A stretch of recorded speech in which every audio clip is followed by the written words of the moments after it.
नमस्कार, मी पद्मावती धनंजय कोरेकर. विद्येचे आदिदेवता श्री गजानन यांना वंदन करून आणि माझ्या आयुष्यात आलेल्या सर्व गुरूंना, आई वडील, शाळेतले शिक्षक, आध्यात्मिक गुरु आणि ज्यांनी आयुष्यामध्ये मला चांगला मार्ग दाखवला त्या सर्व गुरूंना वंदन करून आज मी एका थोड्याशा वेगळ्या विषयावर बोलणार आहे. विषय वेगळा म्हणजे तसा तो 14 डिसेंबर 2025 मध्ये जी रविवारची सप्तरंग पुरवणी आली होती त्या पुरवणी मधला एक लेखिका, निवेदिका आणि व्याख्याता म्हणून ज्यांचा खूप मोठा बोलबाला आता होत आहे अशा उच्चतम विचाराच्या ऋचा थत्ते ताई यांचे लेख मी नेहमी वाचत असते. विशेष म्हणजे रविवारीचा हा लेख त्यांचा सप्तरंगमध्ये येत असतो आणि वेगवेगळ्या विषयावर अगदी मनाचं पोषण करणारे, भरण करणारे अशा प्रकारचे ते लेख त्या ऋचाताईचे असतात आणि नेहमी मी आवडीने वाचते. तसा वैयक्तिक माझा त्यांचा कुठलाही परिचय नाही, पण या सप्तरंग पुरवणीच्या माध्यमातून मात्र मी त्यांना खूप जवळून पाहते नव्हे. आजच्या क्षणापासून मी त्यांनाही माझ्या गुरुमध्ये समाविष्ट करून घेतलेला आहे, कारण त्यांचे विचार, त्यांची प्रतिभा फार उच्चतम प्रतीची आहे असं मला त्याच्यात जाणवलं. त्यांनी जो लेख लिहिलेला आहे, बिनभिंतीची उघडी शाळा असं त्यांच्या लेखाचं नाव आहे आणि त्यांनी त्या लेखामध्ये उल्लेखही केलेला आहे की गदिमांच्या ज्या कविता आहेत त्या कवितेमधल्या त्या 2 ओळी आहेत. कोणत्या ओळी? बिनभिंतीची उघडी शाळा लाखो इथले गुरु, बिनभिंतीची उघडी शाळा लाखो इथले गुरु, झाडे वेली पशु पाखरे यांशी गोष्टी करू. म्हणजे पहा, परमेश्वराने जी सृष्टी निर्माण केलेली आहे ना, त्या सृष्टीमध्ये ज्या पंचमहाभूत निर्माण केलेले आहे त्याच्याच बरोबर परमेश्वराची सर्वात उच्चतम कलाकृती कोणती असं आपले आध्यात्मिक सर्व गुरु जे आहेत किंवा महात्मे जे आहेत, विचारवंत आहेत, त्यांचं म्हणणं आहे माणूस नावाची कलाकृती, उच्चतम प्रतीची कलाकृती माणूस या व्यक्तीशी ती जोडलेली आहे. आणि मग असं असताना ऋचाताईंनं या संदर्भात जे लेखन केलेले, जे विचार मांडलेत ते मला खूप भावले. त्यांचं सदरच आहे शब्दसरी आणि त्या शब्दसरीमध्ये त्यांनी नाव कसं आहे पहा. शब्दसरी जशा पावसाच्या सरी श्रावणात येतात ना, पडतात आणि निघून जातात, वातावरण शांत होतं, मनाला मोह आल्हाददायक. तसंच या ऋचाताईंचा लेख वाचला ना शब्दसरीचा, की वाचल्यानंतर मनाला खूप समाधान मिळतं. या सृष्टीमधल्या निर्मितीमध्ये ही माणूस नावाची जी कलाकृती निर्माण केलेली आहे, आपल्या हिंदू संस्कृतीमध्ये गुरु करणं किंवा गुरु असणं ही एक संकल्पना मानलेली आहे. त्यांनी त्याचं भरपूर विवेचन केलेलं आहे. मी त्याच्याबद्दल बोलत नाही, त्यांचा अभ्यास खूप मोठा आहे, अधिकारही मोठा आहे माझ्या मनाने, पण मला भावलेले विचार मी माझ्या पद्धतीनं ते मांडत आहे. की दत्तात्रयाने 24 गुरु केले, त्यापैकी पंचमहाभूत आपल्या सर्वांनाच माहिती आहे की गुरु कशासाठी करतो. आपल्याला सन्मार्ग दाखवण्यासाठी करत असतात, सद्विचारांची पेरणी करत असतात आणि नव्हे तर आपल्याला आपल्यातला माणसातला विवेक जागा करत असतात. आणि अशा प्रकारे त्यांनी जे विवेचन केलं त्याच्यात त्याने एक शेवटी उल्लेख केला मधमाशीचा. तर ही मधमाशी 24 गुरु केले, त्याच्यात मधमाशीचा उल्लेख जो केलेला आहे, तर ती मधमाशी काय करते, या फुलावरून त्या फुलावर जाऊन सगळीकडचा मध गोळा करून ठेवते आणि आपल्या पोळ्यात भरवून ठेवते. पण ते पोळं आपल्याला माहितीये की काही दिवसांनी काय होतं, माणूस ते पोळं काढतो, मध घेतो आणि त्या माशांना हाकलो देतो. म्हणजे शेवटी नाश हा ठरलेलाच असतो. आणि म्हणून संत कबीरानं काय म्हटलेलं आहे की इतकं देऊ नको देव मला, मधमाशीची तरा झाली ना तशी होता कामा नये. मग काय किती असावं मला, तर साई इतना दीजिए जामे कुटुंब समाय, साई इतना दीजिए जामे कुटुंब समाय, मैं न भूका रहू साधू न भूका जाय. म्हणजे हे परमेश्वरा, मला तू किती देशील तर माझं पोट भरेल आणि माझ्याकडे जो कोणी येईल त्याची गरज मला भागवता येईल एवढंच द्यावा. रुचाताईंनी तिथे एक आणखीन उल्लेख केला भर्तृहरेचा. खूप सुंदर विचार वाटला मला. ते वाचायला मिळतात, लेख वाचतात आणि पेपर बाजूला पडतो, पण मला वाटलं की हे सर्वांच्या नजरेत यावं. 10-20 जण जो कोणी व्हिडिओ ऐकतील त्यांच्या लक्षात यावं की भर्तृहरीने असं म्हटलेलं आहे, संचय करायचा, द्रव्य संचय. तो संचय किती करावा, संचय कसा असावा, तर भर्तृहरीच्या मनात त्यांनी संचय सांगितला की आपल्याला मिळालेला पैसा दान करता आला पाहिजे आणि दुसरा तो साठवून ठेवता कामा नये, उपभोग घेतला गेला पाहिजे. बऱ्याच वेळा माणसाकडून असं होत असतं की आपण उपभोग न घेता आयुष्यभर मरे तो माणूस कष्ट करतो, जमवून ठेवतो, घरदार माड्या हवेल्या सर्व काही जमवतो आणि शेवटी आपली तऱ्हा अशी असते की घरातल्या अंगणातल्या कोपट्यात कुठेतरी आपल्याला पुढची पिढी थोडीशी जागा देत असते. म्हणजे आपलं आयुष्य जे सुरुवातीचं गेलेले काबाड कष्टात द्रव्य संचय करण्यात ते व्यर्थ झालेले. परमेश्वराची आपण भक्ती केली पाहिजे, ग्रंथांमधले चांगले विचार ऐकले पाहिजेत, साधू संतांचे विचार ऐकले पाहिजेत. नव्हे तर दासबोधास समर्थांनी खूप छान कल्पना मांडलेल्या आहे की प्रत्येक माणसानं गुरु केलाच पाहिजे. गुरु म्हणजे कोण? सद्गुरु. त्याच्यातही ढोंगी गुरु नको, बुवाबाजी करणारे गुरु नकोत. जे खऱ्या अर्थाने विवेक जागृती करतात, सद्विचार देतात, अशा प्रकारचे मार्गदर्शक जे असतील ना ते खरे आपले गुरु आहेत. मग कोणी असो, लहान बालक जरी असलं ना, आपल्याला माहिती आहे बालकाला सुद्धा गुरु केले दत्तात्रयाने. कशासाठी?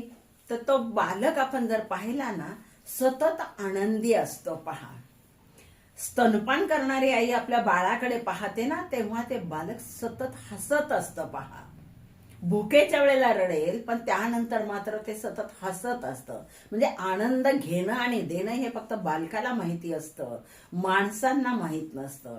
माणसं उलट दुसऱ्याचा आनंद हिरावून घेण्याचा प्रयत्न करतात. म्हणून त्यांनी बालकालाही गुरु केले. त्यांनी केलं म्हणजे आपण सुद्धा करावं. जे जे चांगलं असेल ते आपण घेत जावं. समर्थ रामदास स्वामी नेहमी म्हणायचे, जे जे उचित ते घेई जित. जे जे चांगले ना ते सर्व आपण करावं आणि यासाठीच आपण गुरु केला पाहिजे. आपल्या भारतीय संस्कृतीमध्ये इसवी सनाच्या 11व्या शतकामध्ये महानुभाव पंथ होता. त्याच्यातूनही धर्म प्रसाराचं काम झालं. नंतर दत्त संप्रदाय आला. दत्त संप्रदायामध्ये ह्या नवनाथांनी आपल्याला माहिती आहे भारतीय समाज व्यवस्थेला काबूत आणण्यासाठी जागोजागी माणसांना जागृत केलं. प्रथम समाज जागृती केली आणि मग आपल्याला शत्रूशी सामना करावा लागला.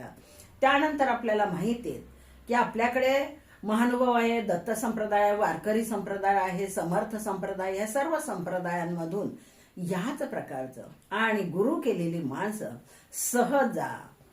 सहजासहजी खोटं बोलत नाहीत, भ्रष्टाचार करत नाहीत. खऱ्या अर्थानं सद्गुरूंवर ज्यांची श्रद्धा आहे ती माणसं आपला प्रपंच परमार्थाला जागून करत असतात. आणि समर्थानेच म्हटलेलं आहे, प्रपंच करा नेटकान मग लागा पारमार्था. पण आपण तसं करत नाही. आपण कुणाला तरी फसवतो, कुणाचं तरी हिरावून घेतो आणि मग देवधर्माला लागतो. हरकत नाही, ज्याचा त्याचा तो प्रश्न आहे, त्याच्याशी आपण प्रतारणा करू शकत नाही. परंतु माणसाने मात्र जे जे चांगलं आहे ते घेण्यासाठी आजन्म विद्यार्थी असला पाहिजे. अर्थ म्हणजे मिळवणे आणि विद्या म्हणजे ज्ञान. ज्ञान मिळवलं पाहिजे. ज्ञानातूनच आपलं जीवन समृद्ध होतं, सुखी होतं आणि एकाबरोबर अनेकांना सुखी केलं तर समाजही आपला सुखी आणि समृद्ध होत असतो. आणि यासाठी प्रत्येकानं दीक्षा घ्यावी, गुरु करावा. कारण विवेकाचा संभाळ करण्यासाठी आपल्याला गुरुचीच गरज असते. अन्यथा आपली वृत्ती विवेकाला सोडून जर झाली तर या परमेश्वराला काय वाटेल आलं. मी सुरुवातीलाच वाक्य सांगितलं की उच्चतम अशी कलाकृती आहे ना, निर्मिती आहे, ती परमेश्वराची माणूस नावाची आहे. आणि हाच माणूस आपल्याला ज्या ज्या वेळेला समाजामध्ये काही वाईट करताना दिसतो, वाईट बोलताना दिसतो, त्यावेळेला लक्षात घ्या तुम्ही, चांगला विवेक जागृत झालेली माणसं संध्याकाळी पडल्या पडल्या सहज आपल्या झोपेच्या कुशीत, निद्रेच्या कुशीत ते अधीन होत असतात. तर आणि गुरु कुणाला करावं? मला स्वतःला मला आलेला अनुभव आहे की माझे यजमान शिवव्याख्याते आहेत. त्यांचे शिवचरित्र खूप व्याख्याने होतात. घरामध्ये पुस्तकं आहेत, फोटो आहेत, तसबिरी आहेत, नवे नवे ढाल सुद्धा आहे. जेजुरीला गेल्यानंतर आम्ही ढाल तलवार आणली. ते म्हणले आपल्याला असावी की नाही आपल्या घरामध्ये? हो घ्या. त्या मूळ पवार वंशाच्या आहेत, ज्या पवारांनी खूप मोठा पराक्रम शिवरायाच्या काळात केलेला आहे, देशासाठी योगदान दिलेलं आहे. तर अशी जी माणसं आहेत ना, ही माणसं काय करत असतात तर त्यांच्या आठवणी आपल्याला जागृत करायच्या असतात. तर शिवव्याख्याते दादासाहेबांनी काय सांगितलेलं होतं माहिती का? ढाल आणली आणि लावली. हजारो व्याख्यानं त्यांनी आपल्या उमेदीत दिलेले आहेत आणि आता 800च्या वर त्यांचे शिवचरित्रावर युट्यूबवर व्याख्याने आहेत. पण माझा एक भाचा अजिंक्य राजेंद्र थोरात वयानं छोटा आहे, अनुभवाने छोटा असेल, पण काही माणसांच्या मध्ये काही वेचक बुद्धी ज्याला म्हणतात ना, ती कशी असते. त्याने आल्याबरोबर घरात ती ढाल पाहिली आणि मला विचारलं, मामी ढाल कुठून आणली? मी त्याचं उत्तर दिलं, पण तलवारी कशा लावल्यात तुम्ही ह्या? म्हटलं कशा लावायला हव्यात? त्याने सांगितलं मूठ खाली असायला हवी, मुठी वरती ठेवलेल्या होत्या. म्हणजे शिवचरित्रकारा यांना सुद्धा ते जे जमलं नाही ते एका छोट्याशा भाच्यानं सांगितलं का, तर ढालीची तलवार जेव्हा शत्रू येईल तर पटकन घेण्यासाठी खालच्या बाजूला असावी. हे आम्हाला त्यांच्याकडे म्हणजे त्यांना आम्ही गुरु मानलं. पहा, माझ्या एका भाचीने मला प्रश्न विचारला, अष्टविनायकाची यात्रा कुठून सुरू होते? मी म्हटलं रोज जाता येता गावी जातो तेव्हा महागणपती रांजणगावचा दिसतो, महागणपती नाव आहे, तिथून होत असेल. तिने सांगितलं नाही, अष्टविनायक दर्शन यात्रा ही मोरगाव पासून सुरू होत असते. आता त्याच्याबद्दल जास्त विवेचन मी देत नाही, परंतु या छोट्या छोट्या गोष्टी ज्या आहेत त्या आपल्याला आयुष्यातही माहीत नसतात, त्या अशा कोणाकडून मिळतात, त्यांना आपण गुरुस्थानीच मानलं पाहिजे. एक साधा प्रश्न आहे बघा. माझी एक मैत्रीण आली आणि मी जपमाळ माझी अडकवलेली देव्हाऱ्याजवळ होती. तिने विचारलं, बाई रोज करता का तुम्ही? हो, माझ्या गुरूंनी दिलेला जो मंत्र आहे, आमचा बीज मंत्र नाथ संप्रदायाचा, त्याची मी माळ जपत असते. म्हणजे कशी जपता? मी तिला सांगितलं. तिने सांगितलं तसं नाही, मधलं बोट आणि अनामिका या दोघींवरच ती माळ फिरली पाहिजे. पहा, मी त्यांनाही गुरु केलं. सिंधुताई कुमटकर नाव आहे तिचं. म्हणजे काही माणसांकडे ज्ञान अफाट असतं, भले इतर कमी असेल पण बऱ्याच काही महत्वाच्या गोष्टी त्यांना माहिती असतात. आणि अशा गोष्टी ज्यांच्याकडनं आपल्याला चांगल्या चांगल्या मिळतात त्यांना आपण गुरुस्थानीच मानलं पाहिजे. घरामध्ये आपले आई वडील आहेत, लहानपणापासून आपल्याला ते देत असतात, घेत काहीच नसतात बघा. ज्ञान देतात, खायला प्यायला देतात, पालनपोषण करतात, ते तर खरे आपले पहिलेच गुरु. त्याच्यानंतर ज्ञानार्जनासाठी ज्या ज्या ठिकाणी आपण जाऊ त्या त्या ठिकाणचे शिक्षक असतील, गुरुजन असतील, ते आपले गुरु असतात. नव्हे आपल्याला ज्या पुस्तकांमधून आता ज्ञान आपण घेत असतो, माहिती मिळवत असतो, अशी समाजातली समाज धुरींदर माणसं आहेत, समाजसेवक आहेत. मग गाडगेबाबा असतील, तुकडोजी महाराज असतील, एकनाथ महाराज असतील, किंवा आणखी सर्व ज्ञानेश्वर, तुकाराम महाराज, नामदेव, या सर्वांचा जर आपण विचार केला, एक एक अनमोल विचार त्यांनी आपल्याला दिलाय, तेही आपले गुरुच आहेत की. आणि म्हणून पहा, गुरु कशासाठी पाहिजे? गुरु काय सांगतात आपल्याला? गुरु एवढंच सांगतात, कबीराने छान आपल्या एका दोहामध्ये सांगितलेले, साधू ऐसा चाहिए जैसा सूप सुभाय. साधू कसा पाहिजे? म्हणजे माणूस, साधू म्हणजे आपणच माणूस. कसा पाहिजे? की सुपासारखं कार्य करणारा. सूप काय करतं? खाल खाल को गही रहे थोता देई उडाय. पासू पाखडताना आपण पाखडतो आणि पुढे भुसकट जातं आणि पाठीमागे चांगलं ठेवतं. आपणही अशाच प्रकारे जे जे वाईट असेल ते या सुपातल्या थोत्याप्रमाणे ते फेकून द्यायचं आणि चांगलं असेल तेव्हाच आपल्या जवळ ते ठेवायचं. पण हे केव्हा आपल्याला उमजतं माहितीये का? जर तुम्ही तुमच्या गुरूंचं स्मरण ठेवलं तर, सज्जनांचं स्मरण ठेवलं तर, समाजसेवक, संत, महंत यांच्या विचारांचं स्मरण केलं तरच आपल्याला हे समजणार. आणि म्हणून आपण गुरु केलाच पाहिजे. कबीराचा दुसरा एक दोहा आहे. तुम्ही म्हणाल माझा खरा मराठी विषयाचा अभ्यास आहे, परंतु माझे यजमान शिवव्याख्याते दादासाहेब कोरेकर हे हिंदीचे माणस पदवीधर आहेत आणि त्यामुळे त्यांचे सतत त्यांच्या तोंडामध्ये कबीराचे, तुलसीदासाचे दोहे सतत असतात आणि त्याचा परिणाम असा झालेला आहे. नव्हे हा तर दोहा मीही सतत तो वापरणार. गुरु गोविंद दो खडे. गुरु आणि गोविंद म्हणजे गुरु आणि परमेश्वर दोघे जर थांबलेले असतात, काके लागो पाव. कुणाच्या पाया पडावं बरं? कबीर म्हणतात गुरु आणि परमेश्वर दोघे जर उभे असतील तर कुणाच्या पाया पडायचं? तर त्याच्यात त्यांनी सांगितले पहा की बलिहारी जो मैं आपके, बलिहारी जो मैं आपके, जो दियो गोविंद दिखाव. ज्यानं मला परमेश्वर दाखवले त्या गुरुला मी प्रथम वंदन करणार आणि मग परमेश्वर. कारण परमेश्वराकडे जाण्याचा मार्गच आपल्याला माहितीये. कोण दाखवतात? सद्गुरू दाखवतात. चांगल्या विचाराची माणसं दाखवतात. सकाळ पुरवणीत आणखीन एक सद्गुरूंचा म्हणून लेख येतो, तोही मला खूप आवडतो. अतिशय उच्च प्रतीचे विचार ते सद्गुरू सांगत असतात. समाजामध्ये आज वेगवेगळे पंथ आहेत, धर्म आहेत, संत आहेत आणि तेही अशा प्रकारचं विवेकाची जागृती करणारं तत्वज्ञान आपल्याला देत असतात.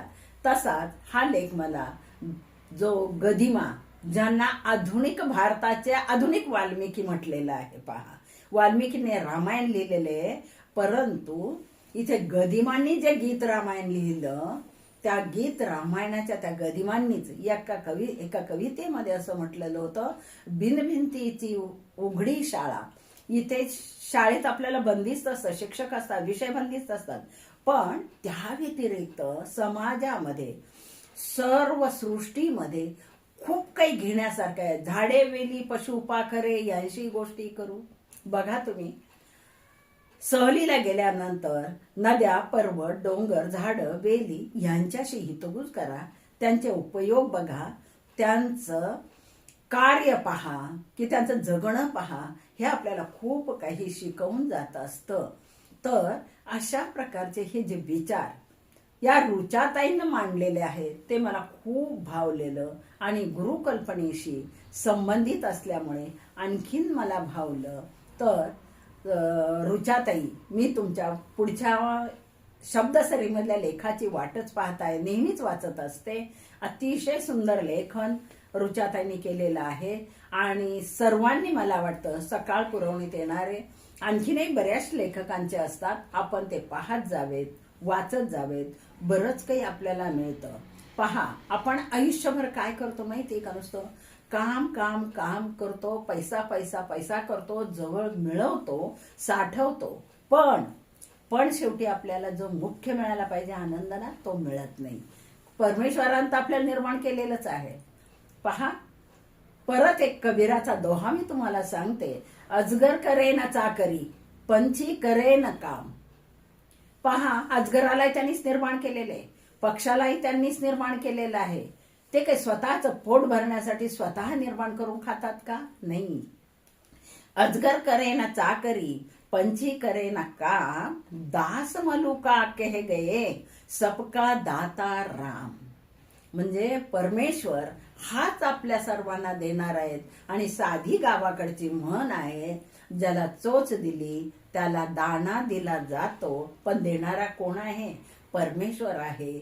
आणि त्या परमेश्वराकडे जाण्याचा मार्ग जर कोण आपल्याला दाखवत असेल ते सद्गुरू दाखवत असतात. अशा त्या माझ्या सद्गुरू माळीबाबांना मी वंदन करते, कारण त्यांनीच आमच्या जीवनामध्ये ही ज्ञानाची ज्योत पाजळलेली आहे, विवेकाची जागृती केली आहे. पुनश्च गुरूंना वंदन करून मी थांबते.